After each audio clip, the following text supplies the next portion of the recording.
Okay, na si Camel. Ayos na, ayos na. Malinis na, nabuo na. Pinalitan na makina yan, capacitor. Testing, number 1. Oh, ayos. Ayos, 1. Okay, 2. 3. Ayos. Super. Ayos. O, di paano? Fantastic man strikes again. I can see clearly now the rain has gone. Right, it's gonna be bright, bright, sunshiny day. Camel ang dumating at ito, walang front wheel, hindi ko alam anong brand. Stand fan, nakasaksak na to. Oh no, vibration na. Oh, good. Okay, good. Umikot. Pero sa 1, yung tunog. Okay. Yung tuna. Okay, ano kaya problema mo? Baka may na makina mo. Ito, bubong lang din. Ako, okay. Sana mga shafting and bushing lang kayo. Okay, save natin to. Save natin to mga tol. Linisan natin mabuti ang shafting at bushing. Linisan natin. Gawin natin malakas. Palitan natin capacitor. It's gonna be a bright, bright, sunshiny day. Sunshiny day. Sunshiny day. Yeah. Okay, saan natin to.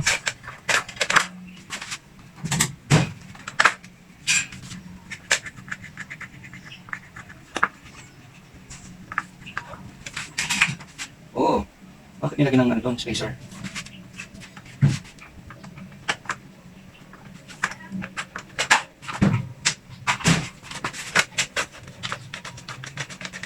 Talas lahat.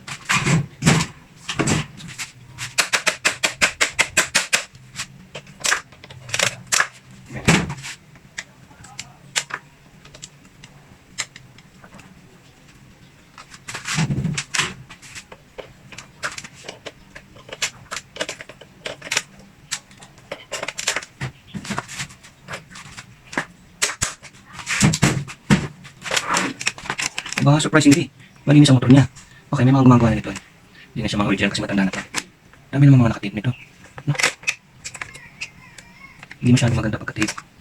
Okay, pero maayos naman ang motor niya. Ang buo naman, hindi naman nakadaglag. Ay, hindi. O, nasa ilalim kasi nilagay yung ano. O, lang na dapat, patid na. O, nag-iinit to. Okay, sa table tayo. Okay, nasa table na tayo. Tinanggalan natin siya sa stand niya.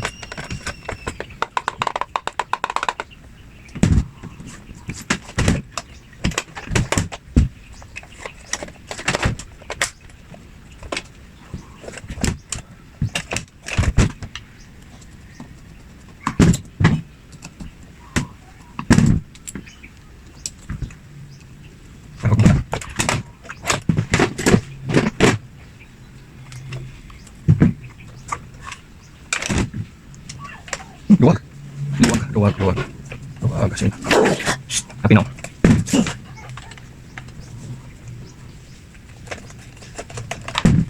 Okay, so tinatanggal lang natin yung 4 na tornilyo. Ngayon lang tayo nag-video ng buo. Para makakita nyo tutorial na to. Lahat ng tinatanggal ko kanina pa ng video. So, sundan nyo lang yun. Matututo kayo magkalas. Ewan ko kung mababalik.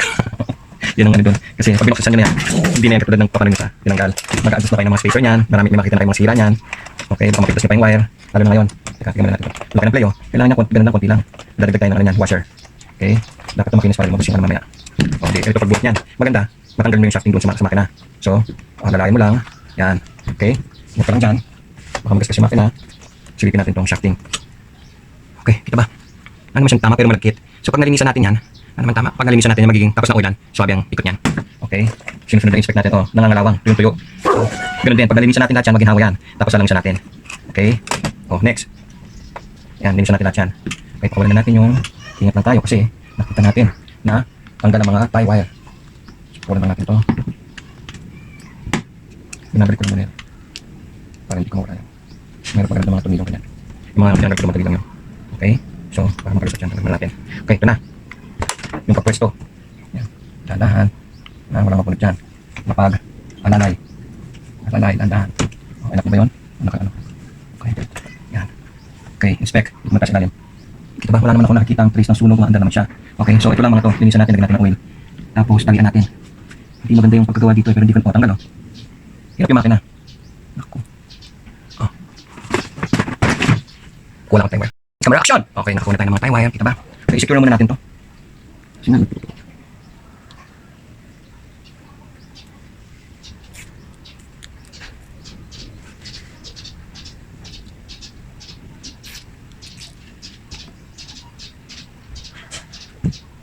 sinisilip kasi makamit ang wire maputol. So, hindi basta-basta nagkalagay ng wire kung saan. Puti nilagay ko para makita natin. Itim kasi nilagay na doon, hindi dapat itim yan eh. Gusto masking tape na lang sana. Okay, so nakasecure na yan. Kakapila natin. Okay, hindi ko gusto yung nakalaglag doon. So, secure natin yan.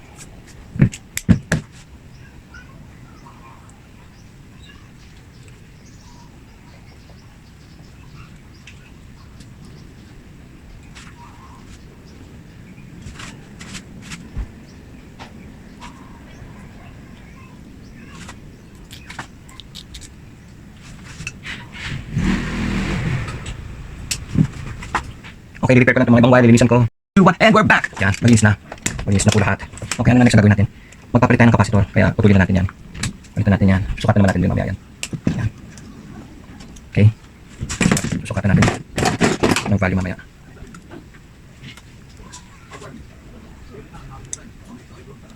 Prepare lang natin, okay? I-prepare ko lang ito mga to. Okay. Tapos, ito nga. Gandahan natin yan. Maganda.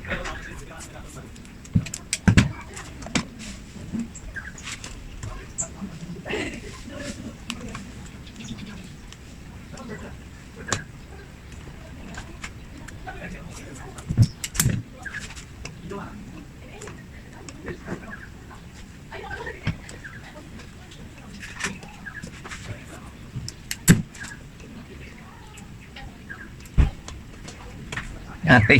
O, next. Okay pa ba? Nagagamit na tayo ng stand ngayon eh. Para malinaw. At makagalaw yung isang kamay.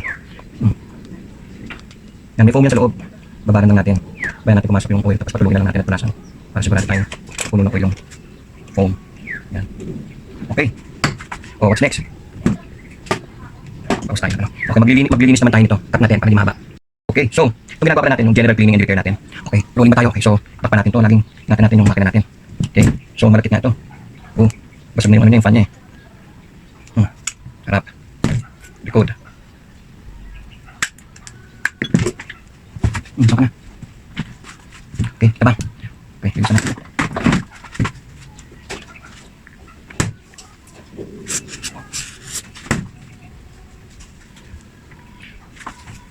So, tanggalin muna natin yung lagkit. Spare natin ng WD-40. Tanggalin yung lagkit niya. Yan. Ang ginagawa ko kasi gusto ko kakalasin ko lahat ng pyesa lilinisin natin. Tapos, ano na natin siya. Okay, gamit tayo ng 400, ng 1,000, at saka ng 600. Yan, yung mga lihan natin. 400, 600, at 1,000. Unahin natin yung pasadaan ng 400. Yung masarap. Nakukuha naman sa liya, hindi makalapalitan ng shock, wala naman tama. Pero kailangan natin matanggal yung mga dumikit na lagkit. Tapos pakitabi natin. Oh, okay na yun. Kabila. 400 muna tayo ha. Lahat yan, mas lalo na dito sa ano, dinadaanan ng bushing. Okay, wala naman tama, pero itim ang pinagdaanan. Pag nalagyan mo na naman ng oil yan, at well lubricated, wala na yung problema. Kung baka hindi na kayo magpagawa kay Fantastic Man, kayo na gumawa, bahala kayo. 400, 600 naman, kikintab yan. Ito kasi minsan pag nasa labas yung electric, kalawang sobra dito, kinakapitan yan ng ano, kalawang nababasa. Yan, wala na yung ano, yung marking ng pinagdaanan ng bushing, yung kabila naman. Yan, kumikintab na eh, 400, tapos number 600, pag may 1,000 natin yan, mas pino yun.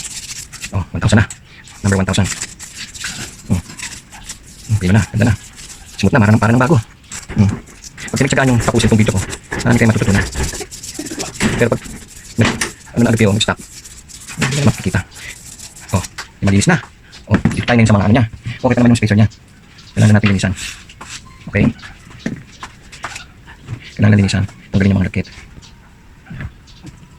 Siya isang mga kukututin niya. Para pagkabit mo lahat ng pyesa, parang bago ka nakabit mo, walang malagkit, walang may kalawang. Mukhang buhay naman yung makina, mami. Kailangan na talaga matanggal yung mga lagkit dito. Tapos maayos yung spacer. Patakbuhin natin na maayos. Kung hindi mahina yung makina niya. Pero minsan kasi akala mo okay na lahat. Pag pinatakbo mo, wala. Sablay yan. Okay, tanggal natin lagkit niyan. Okay, tanggalin natin yung mga liha natin. Okay, pause muna tayo. Mahaba na. Paano? Di-assemble natin itong makina. Okay, dito pa naman tayo sa shafting. So ito yung sa harap. Tapos meron siyang spacer. Yung pinakapino sa harap. Tapos yung sa likod natin. Meron lang siyang isa. Okay. So i-prepare natin yung shafting. Yung likod lang muna. Yan, malinis na siya. Okay. Nasa oil. Yan. Yan natin ang oil. Tsaka, diba? Grasa dito sa dulo. Tapos konti lang doon. Okay. Muna natin. Okay. So babalikan natin makina. Lagi nyo tatandaan ito yung taas. So ipapasok nyo ngayon yan. Sa ilalim niya kasi nilagay yung ano eh. Maiksi yung capacitor na lalayin natin. Yan. Okay. So ilalim na kasi nilagay yung plate dapat nasa ibabaw. Anyway, pasok na. Okay, tapos shoot mo lang doon. Okay. Tapos papasok na natin to doon. Okay na yung washer natin dyan. Dito tayo mag-adjust sa harap. Oh, ngayon, pakiramdaman nyo bakit hindi maganda ikot. Bakit hindi matama? Diba? Kaya puro natin konti.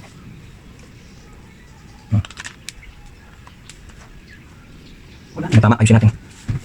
Okay, hindi maganda yung masyado siyang nakasagad dapat lang. So uunahin ko itong magpapalit tayo ng mas manipis na ano, dito lang, na spacer, tapos lagyan natin ng washer. Pag hindi makuha doon, magpapalit tayo ng bushing. Para sure tayo. So lalagay naman natin yan and we'll be back. Okay, so hindi pwede. Masikip talaga yung bushing niya. Umihinto eh. So magpapalit tayo ng bushing. Para magawa natin yun, magtatanggal tayo ng gearbox.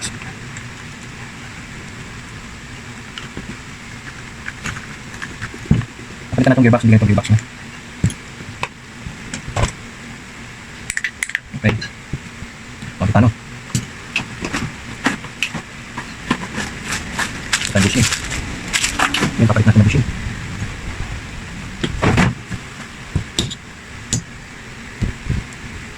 Baka naman pati ano nito.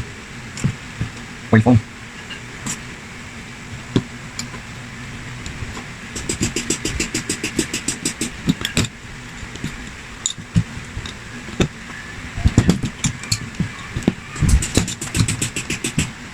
Nako. Durog-durog na yung oil foam niya eh. Oh. Durog eh. Kapag wala ito marami na napalitan dito eh. Pati nga itong ano niya eh, gearbox. Pero ngayon, hindi pwede pansinin itong ano niya.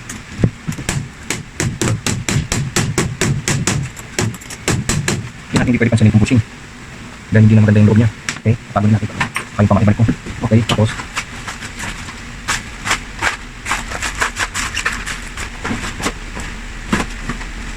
meron pa akong extra oil foam.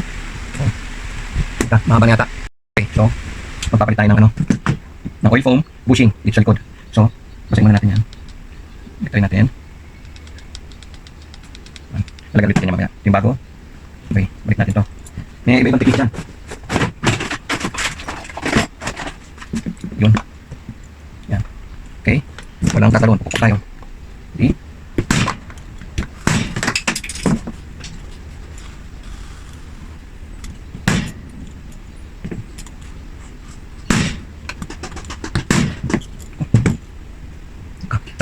And we're back. Nagpalit tayo ng bushing, nagpalit tayo nito, nahirapan tayo hindi makilak. Pero ngayon, ganda na ng ano niya, play niya, pati ikot. Yan sinasabi ko, pag kinalas mo yan, hindi mo mapapalik kung hindi mo alam kung saan mag-a-adjust sa bushing, sa spacer, sa washer, gano'ng maraming washer, gano'ng maraming spacer, gano'ng maraming washer, yun, gano'ng maraming spacer, sa harap at sa likod, para makuha mo yung tamang ikot dun sa rotor. Yung na yun, yung magnet. Okay. So, syempre as usual, praise God because He's the one who gives us all the wisdom. Parang ginigay niya tayo kung gagawin natin sa bawat case. So, electric pan lang to, pero ano to, sensitive, hindi maganda ikot ito pag hindi mo na kita ba ayos mabuti. So, ipitan mo muna dalawang side. Tapos lagyan mo kung umiikot. Okay, po para maset o ganda. Okay, kakabit mo na yung dalawa pang screws. Okay, so hopefully, pag saksak natin ito, okay ang makina. Wala siyang tama, hindi siya mahina, malakas pa rin siya. Talagang dala nagka-problema sa bushing, sa shafting, sa spacer, sa washer. Lahat yung ibabalance mo, i-reset mo ng maayos. Gaalay mo, okay, pit. Okay. Yan, so babalik mo lang itong itong harap, doon ang harap. Okay, so, yan. Yan naman tinitingnan dyan. Okay, tapos pa. Diba? Kasi sa video eh, kaya ibang minsan to clockwise, minsan to counterclockwise. Pag ayaw umikot, palabas, kaluwag, ikutin mo pa, baliktad, ganun sa pa-pet, okay? Okay, so, kabit muna natin yung bagong capacitor. Okay, susukat na tayo ng value ng capacitor. Okay, so ito yung nakakabit dito, 1.8, hindi pwedeng 1.8 sa ganito kalaki, makina 1.5 lang yan. So, susukatin natin. 1.041. Sobrang baba, so malamang yung gumawa nito, hanap lang ng capacitor na may 1.5, 1.4, luma, o ngayon, ano na lang value niya, 1. Oh, ito yung bagong kakabit, 1.5. Sukatin natin. Ayan, 1.561. Oh, malakas. So, magpapalit tayo. Ito, pag hihinang tayo ng wire, lagyan natin ng wire itong kabila niya. So, nakaprepare na yung wire. Kaya naman ito ng welding, kita ba? Sinusolder.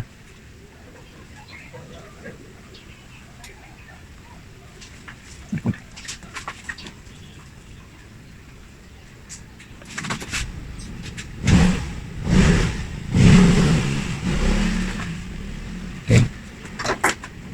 Tapos, para nakasecure, pinawired, inaano niya yung tinitape.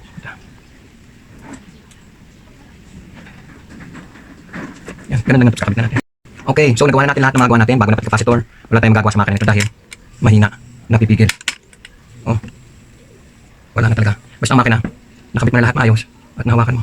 Wala na power. Okay, so palit makina. Okay, and we're back with this Camel stand fan. Ito na ang bago niyang motor. Maganda, i-wiring na natin. Nakaprepare na ang casing niya. Mamount na lang natin. Lalagyan ulit natin ng oil, itong mga bushing. Malinis na nga itong shafting at mga spacer niya. Naayos na rin natin kung ano yung tamang washer. Kita ba? Kailangan tayo magbukas kasi mag-wiring tayo.